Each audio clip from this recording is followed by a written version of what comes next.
3 propósitos do tempo. Eclesiastes capítulo 3, versículo 1 diz: tudo tem o seu tempo determinado, e há tempo para todo propósito debaixo do céu. Nosso Deus é o Senhor do tempo.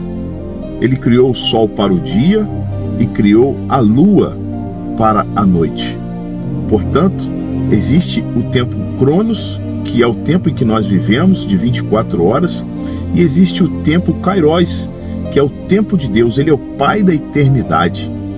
E nós devemos realmente compreender o tempo de Deus em nossa vida, porque Deus, Ele trabalha em nossas vidas através do tempo. Como diz Eclesiastes 3:1, há tempo para todo propósito debaixo do céu, e tudo tem o seu tempo determinado.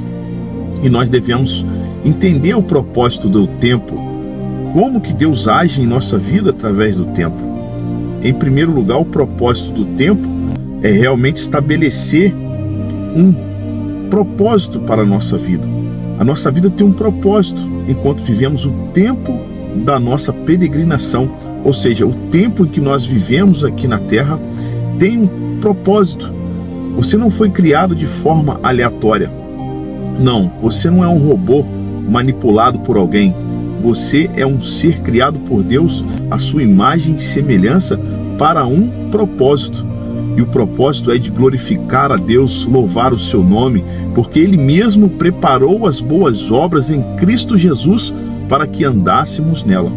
Então o propósito da nossa vida é estar em Cristo Jesus, glorificando a Deus através da pessoa maravilhosa, bendita, o nosso Senhor e Salvador Jesus Cristo. E por isso nós devemos entregar nossa vida o quanto antes ao Senhor Jesus, para vivermos um propósito. E o propósito deste tempo da nossa existência é tudo aquilo que Deus planejou para que vivêssemos em Cristo Jesus nesta vida. Viva o propósito de Deus neste tempo que se chama hoje, agora. Entregue a sua vida ao Senhor Jesus. Segundo propósito do tempo, o apóstolo Paulo, na carta aos Efésios, no capítulo 5, ele diz: portanto, agora nós devemos remir o tempo, porque os dias são maus. O que é remir o tempo? É comprar o tempo.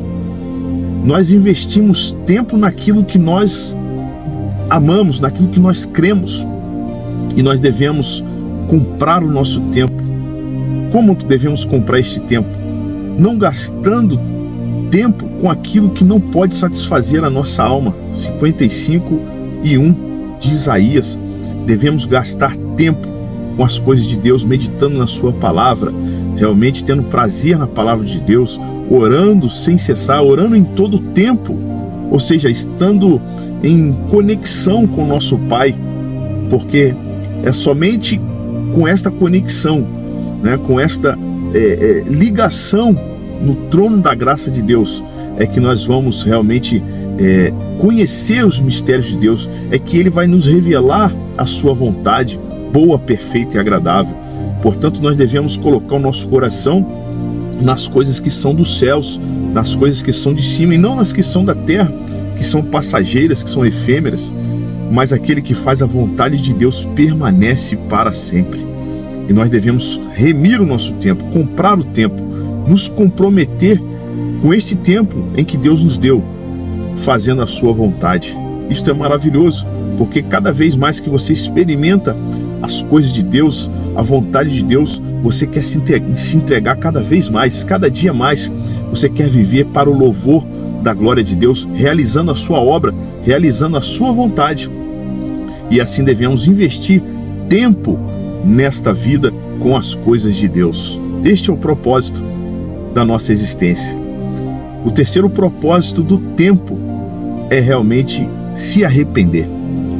Apocalipse, no capítulo 3, versículo 21, diz ali o Senhor Jesus: e dei-lhes tempo para arrependimento. Todos os dias é dia de realmente nós nos humilharmos diante do Senhor, reconhecermos o nosso estado miserável a qual estamos submetidos ainda, não vivendo uma vida de pecado, mas vivendo uma vida de santidade. Diz a palavra de Deus em Hebreus 12:14: segui a paz com todos, e sem a santificação ninguém verá o Senhor. Todos os dias, todo o tempo é tempo de que as nossas vestes sejam alvas e que nunca falte o óleo sobre a nossa cabeça, que possamos realmente andar em santidade, em arrependimento, em sinceridade diante de Deus, né? Todos os dias, sabendo que Ele está vendo todas as coisas. A palavra de Deus, 1 João capítulo 1, versículo 7 diz: se andamos na luz como Ele na luz está, temos comunhão uns com os outros, e o sangue de Jesus Cristo nos purifica de todo o pecado. É tempo de arrependimento, é tempo de sinceridade, é tempo de estarmos olhando nos olhos de Jesus com verdade, e assim realmente estaremos cumprindo o propósito do tempo da nossa existência, porque nós sabemos que o tempo Kairos é o tempo eterno de Deus, e nós estaremos neste tempo eterno quando o Senhor Jesus vir buscar a sua igreja. Que possamos aproveitar bem o tempo da nossa existência, que é o propósito a qual nós existimos, que é nos comprometendo com Deus, com as coisas de Deus, do reino de Deus, comprando o tempo. E terceiro, vivendo uma vida de sinceridade, de arrependimento, porque sem a qual ninguém verá o reino de Deus, ninguém verá o Senhor. Deus te abençoe, em nome de Jesus.